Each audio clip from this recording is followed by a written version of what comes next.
అందరికీ నమస్కారం. శ్రీమద్ భగవద్గీత ఆధ్యాత్మిక రహస్యాలు శీర్షిక ద్వారా శ్రీ త్రినాథ్ గారు ధారావాహిక ప్రసంగం చేస్తున్నారు. వారి ధారావాహిక ప్రసంగంలో ఈరోజు 127వ ప్రసంగం చేస్తున్నాడు. శ్రీ త్రినాథ్ గారికి స్వాగతం.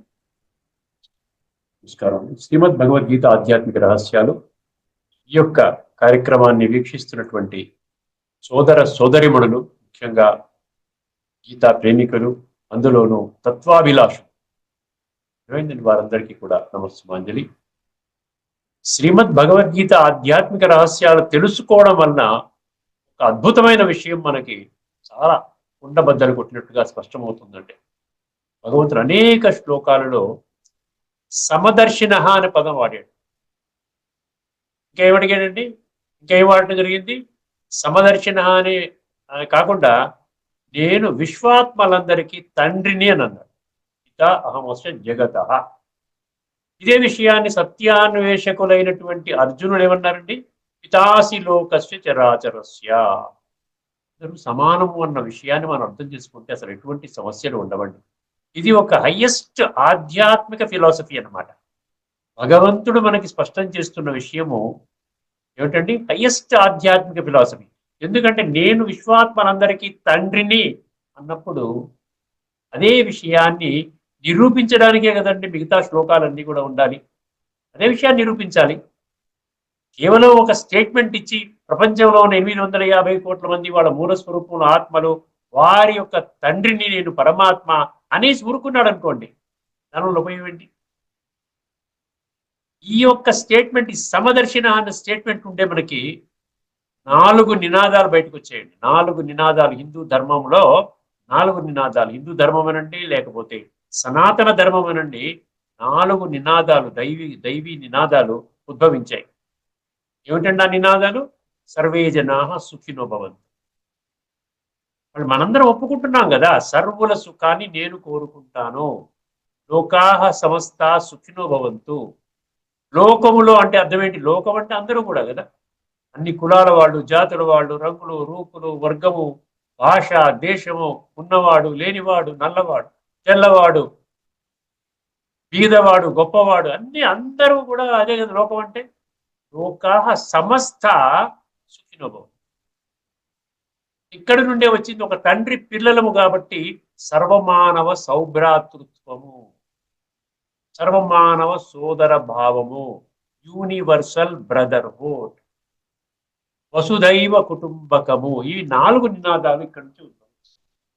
అదే విషయాన్ని స్పష్టం చేస్తూ ఒక యోగికి మాత్రం ఎటువంటి లక్షణాలు ఉంటాయి అని మీ దృష్టికి ఒక ముఖ్యమైన శ్లోకాన్ని 6వ అధ్యాయంలోని 32వ శ్లోకాన్ని తీసుకొని వస్తున్నానండి. ముందుగా దాన్ని చర్చించుకుందాం. మొదటి అంశముగా.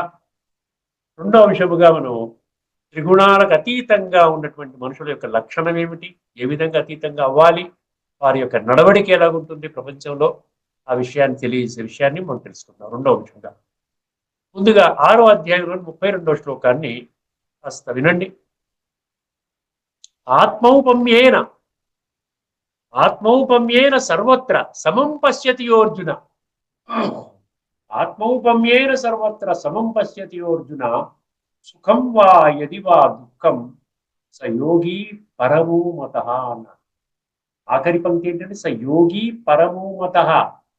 అటువంటి యోగి ఏమండి, నేను సర్వోన్నత యోగిగా భావిస్తానంటున్నాడు భగవంతుడు. భగవంతుడి దృష్టిలో చాలా ఉన్నతమైనటువంటి శిఖరాలకి చేరుకుంటాడంట. యోగి పరమో పరం అని ఎవరంట? మత అంటే నా యొక్క అభిప్రాయము, నా యొక్క ఈ విధంగా అన్నమాట నేను భావిస్తాను అంటున్నాడు భగవంతుడు అంటున్నాడు. ఒక్కసారి ఆ శ్లోకంలో 3 పంక్తులు గమనించండి. ఆత్మౌపమ్యేన సర్వత్రా అన్నాడు. ఆత్మ ఉపమ అంటే కంపారిజన్ అండి.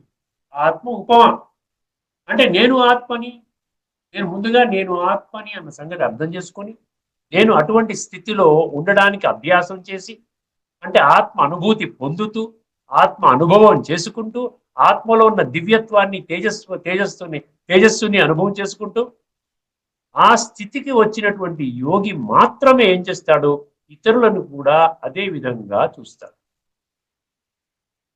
ఆత్మౌపమ్యేన సర్వత్ర సర్వత్రా అంటే ఆల్ హ్యూమన్ బీయింగ్స్, సర్వము విశ్వము జగత్తు, సర్వము విశ్వము జగత్తు లోకము ఇహ అన్న 5 పదాలు గీతలో 137 శ్లోకాలలో ఉన్నాయి.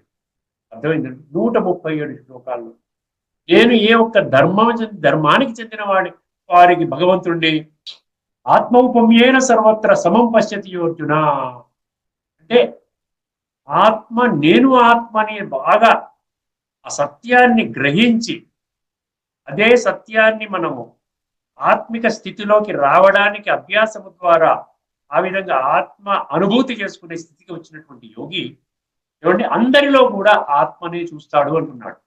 ఆత్మౌపమ్యేన సర్వత్ర సమం పశ్యతి అన్నాడు. సమం పశ్యతి అంటే ఏంటి? ఆత్మపరంగా అందరూ పరమాత్మ సంతానం అండి. ఆత్మపరంగా అందరూ పరమాత్మ సంతానం. శరీరం పరంగా నా జాతి వేరు, నా కులము వేరు, నా వర్ణము వేరు, నా రంగు వేరు, రూపు వేరు, ఉన్నవాడు లేనివాడు, ఈ విధంగా మనము డివైడ్ అయిపోయి ఉన్నాము. డివైడ్ అయిపోయినటువంటి వాళ్ళని కలపడానికి భగవంతుడు వచ్చాడు, కానీ డివైడ్ అయిపోయిన వాళ్ళని ఇంకా డివైడ్ చేయడానికి భగవంతుడు రాలేదండి. ఆత్మౌపమ్యేన సర్వత్ర సమం పశ్యతి యో అర్జున. అక్కడ యో అర్జున అన్నాడు. యో అంటే ఏంటి? యహ. యహ అంటే ఈ విశ్వములో ఎవరైతే ఆ విధంగా భావిస్తారో అటువంటి యోగులు కూడా చాలా మంది ఉన్నారు కదా. యోగులు అనేవాడు అనేక రకాల యోగాలు ప్రపంచంలో ఉన్నాయి. ఒక బ్రహ్మకుమారి ద్వారానే కాదు, ఒక భగవద్గీత ద్వారానే కాదండి. రాజయోగం అనేది భగవద్గీతలో ఉంది, హైయెస్ట్ యోగం అనేది. కానీ రాజయోగ అనే పేరుతో కూడా అనేక సంస్థలు ఉన్నాయి. అదేవిధంగా యోగాసనాలు అనండి, హఠయోగం అనండి, లేకపోతే తాంత్రిక యోగం, ఇట్లా రకరకాల యోగాలు ఉన్నాయి. గూగుల్లో కొడితే ఎన్ని రకాల యోగాలు ఉన్నాయని కొడితే మీకు వచ్చేస్తుంది.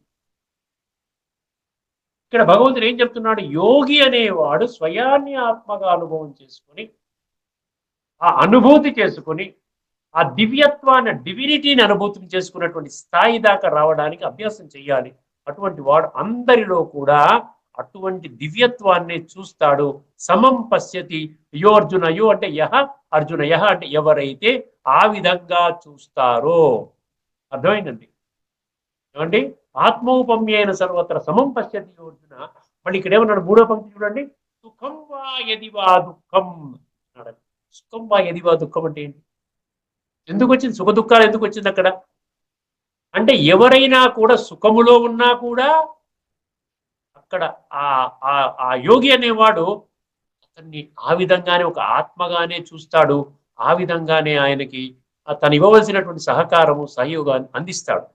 దుఃఖంలో కూడా అందిస్తాడు. దుఃఖంలో అంటే ఎలాగైనా అందిస్తే బాగానే ఉంటుంది, కానీ సుఖంలో కూడా ఎందుకు అందిస్తాడు? సుఖంలో అవసరమా?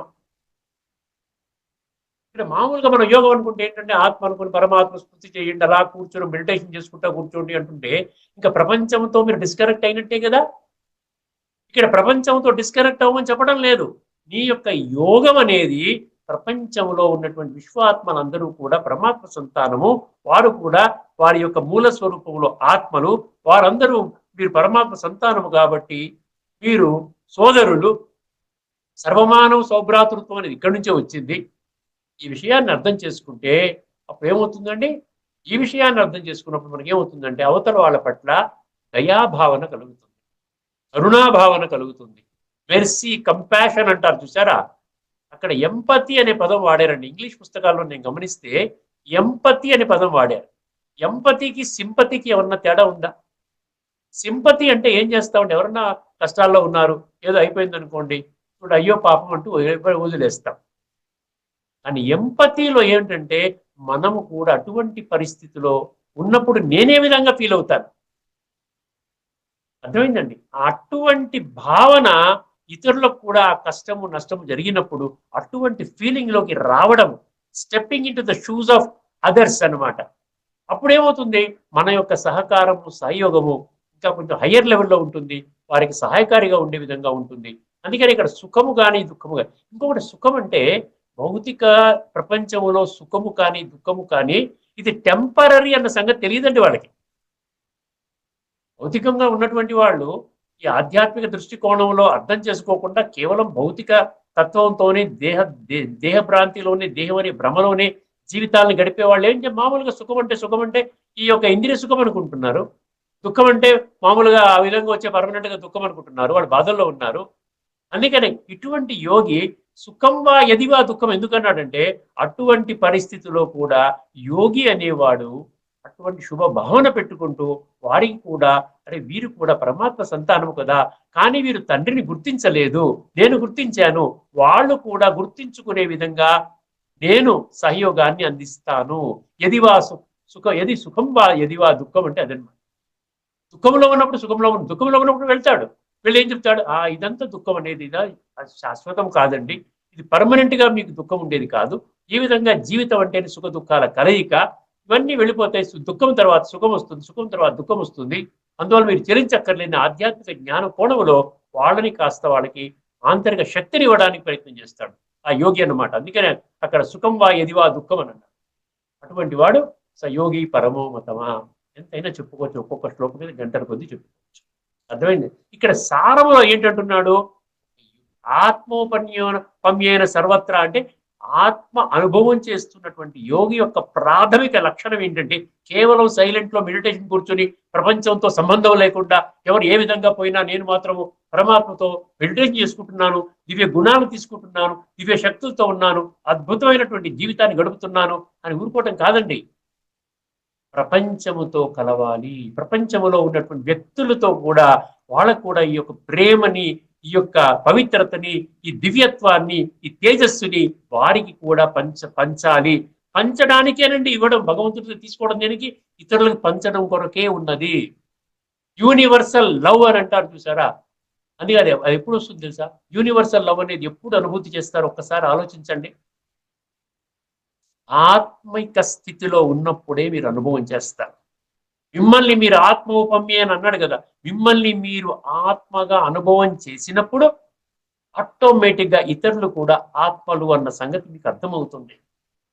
ఆత్మ అనుకోకపోయినట్లయితే మళ్ళీ నేను, నా పరివారము, నా భార్య, నా పిల్లలు, నా స్నేహితులు, మిగతా వాళ్ళందరూ పరాయి వాళ్ళు, మిగతా వాళ్ళ జాతి వేరు, వాళ్ళ వర్ణం వేరు, వాళ్ళ కులం వేరు, వాళ్ళ వ్యవహారం వేరు, నాకు సంబంధం లేదనుకున్నట్టే బిహేవ్ చేస్తాం.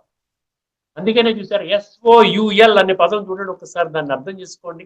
సోల్ అంటారు, SOUL అంటే ఏంటి, SOUL అంటే source of universal love.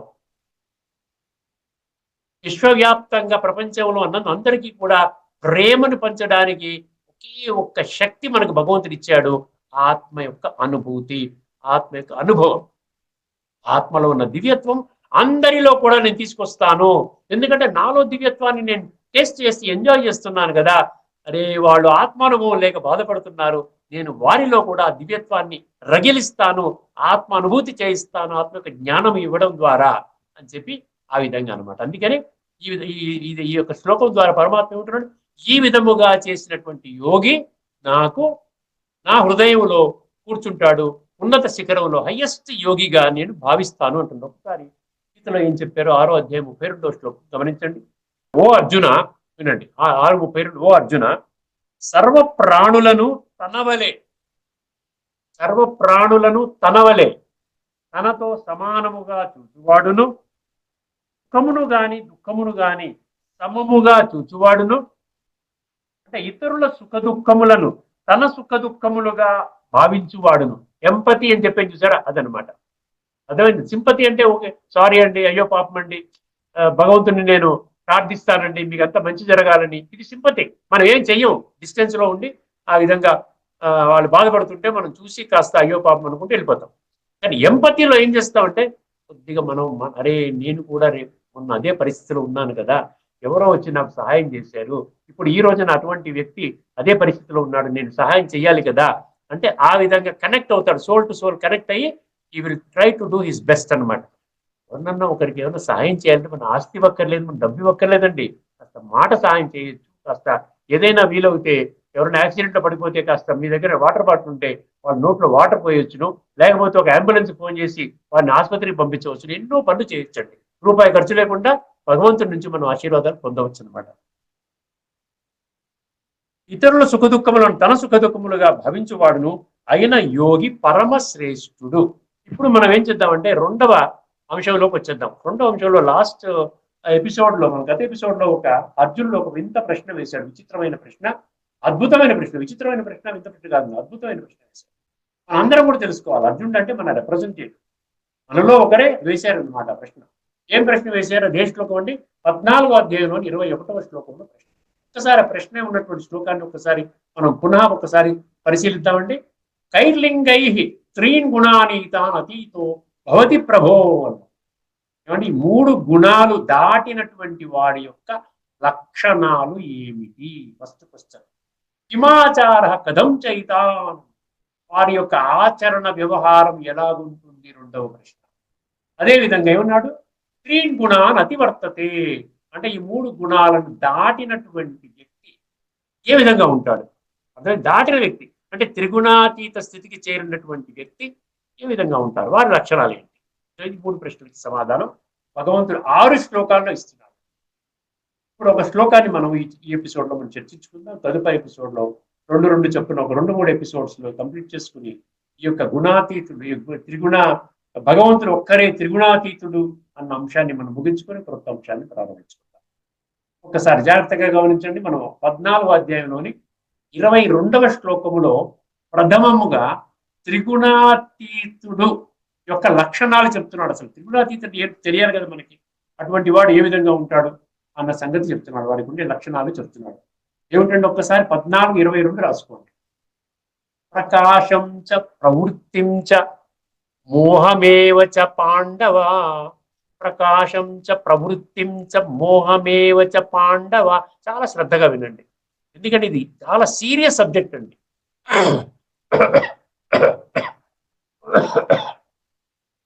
Sorry, చాలా సీరియస్ సబ్జెక్ట్ అనమాట. అంటే మన జీవితాన్ని మనం మార్చుకోవచ్చు, సకారాత్మకంగా పాజిటివ్ గా మనం మార్చుకోవచ్చు, బ్రహ్మాండంగా ఉండొచ్చు, సుఖంగా శాంతిగా ఆనందంగా ఆరోగ్యంగా అద్భుతంగా మన జీవితాన్ని జీవించవచ్చు అండి. సలక్షణంగా జీవించవచ్చు, మన ఆయుష్ కూడా పెరుగుతుంది. అన్ని విధాలుగా ఇది మనల్ని ఎలివేట్ చేస్తుంది, కానీ మనల్ని పాడు చేయదండి. జ్ఞానం అద్భుతమైన జ్ఞానం. ఇప్పటి వరకు ఈ జ్ఞానము ఆధ్యాత్మిక దృష్టికోణంలో అర్థం చేసుకోలేకపోవటం వలన మనకు అర్థం కాలేదు. వీటి నుండి మనం దూరం అయిపోయాం. అందుకనే సాక్షాత్తు భగవంతుడే పునః భూయ అంటాడు గీతలో. భూయ అంటే మరలా చెప్తున్నాను అంటున్నాడు. మరలా చెప్పిన దాన్ని కూడా మనం మరలా మర్చిపోయాం అనుకోండి, దానివల్ల మన భాగ్యాన్ని మనమే పాడు చేసుకుంటున్నాం అని అర్థం చేసుకోవాలి. అర్థమైందండి? ఏమంటున్నాడు ఇక్కడ? ప్రకాశం చ ప్రవృత్తిం చ మోహమేవ చ పాండవ. అర్థమైందండి? ప్రకాశం చ ప్రవృత్తిం చ మోహమేవ చ పాండవ నద్వేష్టి ప్రవృత్తాని, నద్వేష్టి ప్రవృత్తాని నా నివృత్తాని కాంక్షతి. మరొకసారి శ్లోకాన్ని పూర్తిగా వినండి. ప్రవృత్తిం చ నివృత్తిం చ మోహమేవ చ పాండవ నద్వేష్టి ప్రవృత్తాని నా నివృత్తాని కాంక్షతి. ఇది త్రిగుణాతీతుడి యొక్క లక్షణాలు చెప్తున్నాడండి. ఇందులో ఒక్కసారి జాగ్రత్తగా పద విచ్ఛేదన చేసుకుందామండి, అర్థమవుతుంది మీకు. ఇక్కడ సాత్విక, రాజసిక, తామసిక బేసికల్ గా అర్థం చేసుకోవచ్చు. త్రిగుణాలు అంటే ఇదండి. అందుకని ఆధ్యాత్మిక ప్రసంగాలు ఈ పదాలు వస్తాయి. ఎవరైనా ఏదైనా ఆధ్యాత్మిక ప్రసంగం వినండి, సాత్విక, రాజసిక, తామసిక అంటే ఉత్తమ, మధ్యమ, కనిష్ట 3 స్టేజ్లు. ప్రపంచంలో 3 రకాలు ఉన్నారు అని అర్థమవుతుంది అనమాట. 850 కోట్ల మంది, అందులో మూడు రకాల వాళ్ళు ఉన్నారు. మనం ఏ రకంలో ఉన్నామని మనమే పరిశీలించుకోవాలి. భగవంతుడు ఏం చేస్తున్నాడు? మనల్ని ఆ సరస్సు దాకా తీసుకొని వెళ్తున్నాడు. జ్ఞానం అనేటువంటి గంగలో తీసుకుని ముంచుతున్నాడు. ఆ జ్ఞాన గంగ అర్థమైందండి. మొత్తం నదులలో నేను గంగా నదిని అంటాడు, అది స్థూలంగా చెప్పారు. ఇక్కడ మనం అర్థం చేసుకోవాల్సింది ఏంటి? జ్ఞాన గంగని. భగవంతుడు జ్ఞాన సాగరుడు, మనలో ఆ జ్ఞానాన్ని నింపుతున్నాడు. అక్కడ ఏం చెప్పాడు? జ్ఞానము ద్వారా ఏమన్నాడు? సుఖ సంగేన వద్నాతి జ్ఞాన సంగేన అన్నాడు కదా. అక్కడ ఏమన్నాడు? ప్రవృత్తించ నివృత్తించ. ఏమండి? ప్రకాశం అన్నాడు. జ్ఞాన ప్రకాశం, ప్రకాశం చ ప్రవృత్తించ. ప్రకాశం అంటే జ్ఞాన ప్రకాశము, మనలో వెలుగు నింపుతున్నాడు. జ్ఞానం అనే వెలుగు నింపుతున్నాడు. ఎందుకంటే అజ్ఞాన అంధకారములో, చీకటిలో మనం ఏం చేస్తున్నాము? అలమటిస్తున్నాం, వెతుకుతున్నాం, ఎక్కడ వెలుగు దొరుకుతుందా అని వెతుకుతున్నాం. అందుకని సరే భగవద్గీతను తత్వజ్ఞాన కోణంలో వింటే మీకు ఏమవుతుంది తెలుసండి? The search for truth ends with this Bhagavad Gita. ఇంకా మనం సత్యం గురించి వెతకవలసిన పని లేదు. అంటే హైయెస్ట్ స్టేట్ ఆఫ్ నాలెడ్జ్ ఇస్తున్నాడు భగవంతుడు. ఏం చెప్తున్నాడు? ప్రకాశం చ ప్రవృత్తిం చ. ప్రకాశం అనే ఒకటే దాని జ్ఞాన ప్రకాశము. 2 ప్రవృత్తి అంటే ఏంటి? యాక్టివిటీ. అందుకని రాజసికం అని ఏమన్నాడు, ప్రవృత్తి అంటే కర్మలు చేస్తాడు అక్కడ, కర్మ సంజ్ఞేన అంటే యాక్టివిటీ, నిరంతరము ఇంద్రియ సుఖాలు లేదా డబ్బు సంపాదన, వస్తు వైభవాలు సమకూర్చుకోవడం, అంతా చాలా యాక్టివ్గా ఉంటాడు. ఇక్కడ సెల్ ఫోన్ పెట్టుకుంటాడు, కార్ డ్రైవ్ చేస్తుంటాడు, డాబు అంటాడు, ఇవన్నీ చేసి యాక్టివిటీ అనమాట. ఇది రాజసికము. మోహమేవచ పాండవ అన్నాడు. మోహం అంటే తామసికం. మోహం అంటే నేను దేహము, నాకు ఆత్మజ్ఞానము లేదు, కేవలం ఆత్మ అన్న పదం విన్నాను కానీ ఆత్మ అంటే ఏమిటి, ఎక్కడుంటుంది, ఆత్మ ఉన్నవాడు ఎలా ఉంటాడు, ఆత్మ లేనివాడు ఎలా ఉంటాడు అన్న సంగతి. అంటే జీవోత్సవం అంటారు చూసారా, అంటే ఆత్మ ఉన్నప్పటికీ కూడా ఆత్మ యొక్క ఉనికిని అనుభవం చేయలేని వాడిని ఆ పదం వాడతారు. జీవించి ఉండగా శవములాగా ఉండడం అంటారు, జీవోత్సవము అంటారు. అంటే శవములో ఆత్మ ఉంటది కదా, శవములో ఆత్మ లేకపోతే శవం అంటారు కదా. ఆత్మ వెళ్ళిపోయింది, శవం శరీరం పడిపోయింది, ఆత్మ వెళ్ళిపోయింది, దాన్ని మరణం అంటారు, మృత్యు అంటారు, దేహత్యాగం అంటారు. అంటే బ్రతికుండగా కూడా నాకు ఆత్మజ్ఞానం లేదంటే దానికి అక్కడి నుంచే వచ్చింది ఆ పదం, జీవోత్సవం. అందుకని మోహం అనే పదం వచ్చాడు. తామసికంలో మోహం, ప్రకాశం చ ప్రవృత్తిం చ మోహమేవచ పాండవ. నా ద్వేష్టి ప్రవృత్తాని నా నివృత్తాని కాంక్షతి. ఇది చాలా ఇంపార్టెంట్, చాలా చాలా సెన్సిటివ్గా ఉంటుంది, చాలా తీక్షణంగా అర్థం చేసుకోవడం ప్రయత్నం చేయండి. ఇక్కడ ఏమంటున్నాడు, గుణాతీత వ్యక్తి ఎప్పుడు కూడానండి ఈ గుణాలతో కనెక్ట్ అయి ఉండడు, ఈ గుణాలతో డిటాచ్ అయి ఉంటాడు, ప్రకృతితో డిటాచ్ అయి ఉంటాడు, ఆత్మ అనుభూతిలో ఉంటాడు, ఆత్మలో డివినిటీని అనుభవం చేస్తాడు, ఆత్మని పరమాత్మతో కనెక్ట్ చేసుకుంటూ ఆ పరమాత్మ యొక్క గుణాలు శక్తులు తీసుకుని అద్భుతమైనటువంటి ఆధ్యాత్మిక ఆనందంలో ఉంటాడు. అందుకని అటువంటి వాడికి ఏంటి, ప్రతి చర్యలో కూడా మనకు మూడు వస్తూ ఉంటాయి, ఉత్తమ మధ్యమ కనిష్ట, సాత్విక రాజసిక తామసిక. అంటే మంచి స్థితి వస్తుంది, మధ్యస్థితి వస్తుంది, మన చివరి స్థితి వస్తుంది. ఇవన్నీ వచ్చిపోతుంటా తను ఏమి చెల్లించడండి, అన్నీ వస్తుంటాయి, తను పని చేసుకుంటుంటే. ఎందుకంటే తను కర్మాతీత స్థితి అని నేను చెప్పాను కదా, కర్మయోగి స్థితిలో ఉంటాడు. కర్మయోగి స్థితిలో ఉంటే ఏం చేస్తాడు, ఇవన్నిటినీ కూడా చూస్తూ, సాక్షిగా చూస్తూ తను ఎప్పుడు కూడా హయ్యర్ లెవెల్కి వెళ్ళేటువంటి ప్రయత్నం చేస్తాడు. తను కర్మతో అంటుకోడు, కానీ తన యొక్క స్పిరిచువల్ ఎనర్జీతో పరమాత్మ నుండి తీసుకున్నటువంటి దివ్యత్వాన్ని దాన్ని తోడు పెట్టుకుని తను హయ్యర్ లెవెల్కి వెళ్ళడానికి నిరంతరము ప్రయత్నం చేస్తాడు. అటువంటిప్పుడు ఇక్కడ ఏమంటున్నాడు, నా ద్వేష్టి ప్రవృత్తాన్ని, అవన్నీ వస్తుంటాయి. ఏమి వస్తుంటాయి, సాత్విక రాజసిక తామసిక, అదే ఉత్తమ మధ్యమ కనిష్ట, మూడు రకాలుగా అలా వస్తుంటాయి మనం చేసేటువంటి జాబులు. ఎందుకంటే భగవంతుడు కర్మ సన్యాసం చెప్పడం లేదు, కర్మ యోగం చెప్తున్నాడు. నీవు కర్మలు చేసేటువంటి దీంట్లో ఏమవుతుంది, ఉత్తమ మధ్యమ అర్థం అని చెప్పినప్పుడు ఒక దగ్గర నీకు మంచిగా అనిపిస్తుంది, ఒక దగ్గర మంచిగా అనిపించదు, రెండో కేటగిరీ. ఒక దగ్గర నువ్వు బాధపడతావు. అర్థమైందండి. అంటే సతో రజోతమో ఈ మూడింటిని వచ్చినప్పటికీ కూడా ద్వేషించడు అంటున్నాడు. ఎందుకంటే ఆయన కర్మాతీత స్థితిలో ఉండి తను చేసుకుంటున్నాడు కాబట్టి ఇవన్నిటినీ కూడా ఆ విధంగా సాక్షి దృష్టితో చేసుకుంటూ ఆ యొక్క సిచ్యువేషన్ని ఎలివేటెడ్గా చేసుకుంటాడు, ఉత్తమంగా తయారు చేసుకుంటాడు.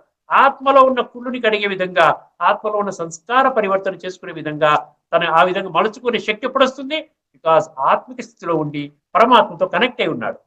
అర్థమైందండి. అంటే త్రిగుణాతీతుడి యొక్క లక్షణం ఏంటంటే ఇవేవి పట్టించుకోవడం, ఏవి అనవు. ఉత్తమ స్థితి ఏంటంటే మొద్దున బాగా ఎంజాయ్ చేశానండి, నాకు అనుకున్నట్టుగా జరిగిందండి, మధ్యలో ఎవడో ఫోన్ చేసి నన్ను తిట్టాడండి, దాని చివరిలో ఈ విధంగా వచ్చి ఈ విధంగా నేను బాధపడ్డాను, ఏడుస్తున్నాను, ఇటువంటివి ఏమి ఉండవండి. ఇవన్నీ వస్తుంటాయి. జీవితం అనేది అప్ అండ్ డౌన్ కదా, సుఖము దుఃఖము సుఖ దుఃఖే సమీకృత్వం అన్నాడు కదా. అందుకని భగవంతుడు అక్కడ ఏమంటున్నాడు అంటే ఆ విధంగా నీ యొక్క స్థితి ఉంటుందండి, ఆ విధంగా నీ యొక్క స్థితి ఉంటుంది అని చెప్తున్నాడు. అర్థమైందండి. అదే విధంగా ఏంటంటే ఇది వెళ్ళిపోయింది అనుకోండి, ఈ యొక్క త్రిగుణాల యొక్క ప్రభావం లేనప్పుడు దాన్ని కాంక్షింపడు, త్రిగుణాలలో ఉన్నప్పుడు దాన్ని ద్వేషించడు. సో కాంక్షింపడం ఉండదు, ద్వేషించడం కూడా ఉండదండి. ఆటోమేటిక్గా ఏమవుతుందండి, యూ విల్ బి స్టేబుల్ అన్నమాట. ఎప్పుడు కూడా ఆ డివినిటీతో ఉంటాడు కాబట్టి వారి కర్మలు శ్రేష్టంగా అవుతాయి. ఇది మొదటిగా చెప్పినటువంటి భగవంతుడు చెప్పినటువంటి ఈ త్రిగుణాతీతుడి యొక్క లక్షణం చెప్తున్నాడు అన్నమాట. అర్థమైందని ఈ ఎపిసోడ్ మనం ఇక్కడితో ముగిద్దాము. తదుపరి ఎపిసోడ్లో మరికొన్ని లక్షణాలను మనం పరిశీలిద్దాం. భగవంతుడు ఏం చెప్పాడు, అర్జునుడు అడిగిన 3 ప్రశ్నల సమాధానం చెప్తాడు.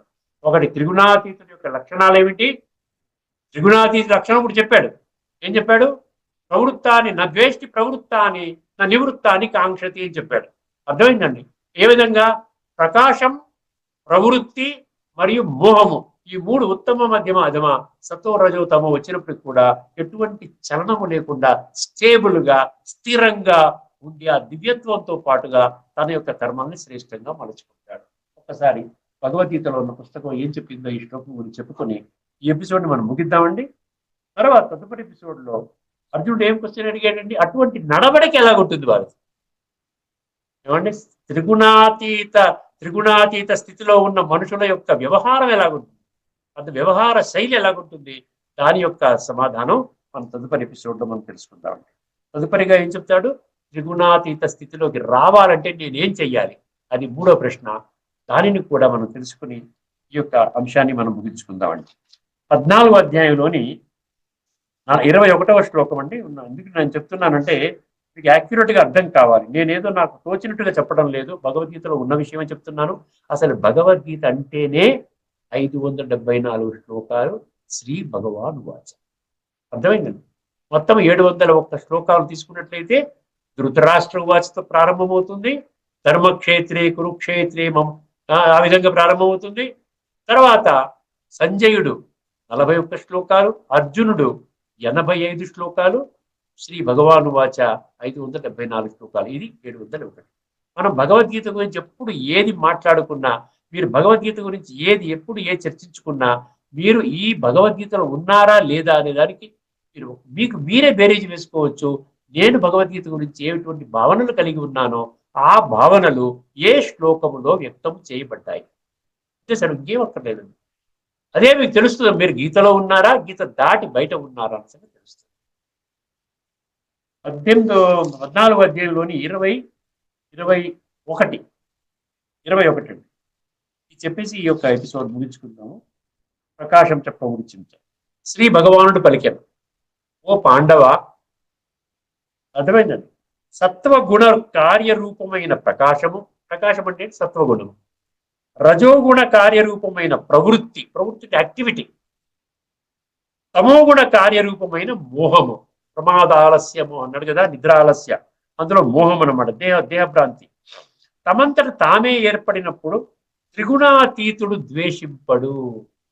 ఎందుకు ఈ కష్టం వచ్చింది, ద్వేషింపడు, ఎందుకంటే ఆయన స్టేబుల్ స్థితిలో ఉన్నాడు, అక్కడ ద్వేషం రాదు. ఎందుకు ఈ పరిస్థితి వచ్చింది నాకు, ఎందుకు నాకు మంచి జరగటం లేదు, ఏమి రాదు. ఆటోమేటిక్గా ఆ పవర్ ద్వారా ఆ యొక్క సిచ్యువేషన్ ని పరివర్తన చేసుకునే శక్తి ఆయనలో ఉంటుందన్నమాట. ద్వేషింపడు అనగా వాటిని గూర్చి విచారపడడు, అట్లే అవి తొలగిపోయినప్పుడు వాటికై కాంక్ష పడడు అనగా ఎల్లప్పుడూ ఒకే స్థితిలో నుండును. ఇది త్రిగుణాతీతుడి యొక్క లక్షణం అండి. ఇక్కడితో మన చర్చను ముగించుకుందాము. తదుపరి ఎపిసోడ్లో మళ్ళీ మనం కలుసుకునేంత వరకు అందరికీ నమస్కారము. లోకా సమస్త సుఖినో భవంతు. ఓం శాంతి.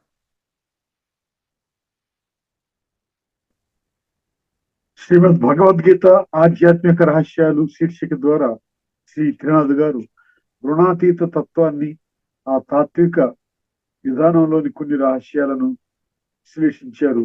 వారికి ధన్యవాదాలు. నమస్కారం.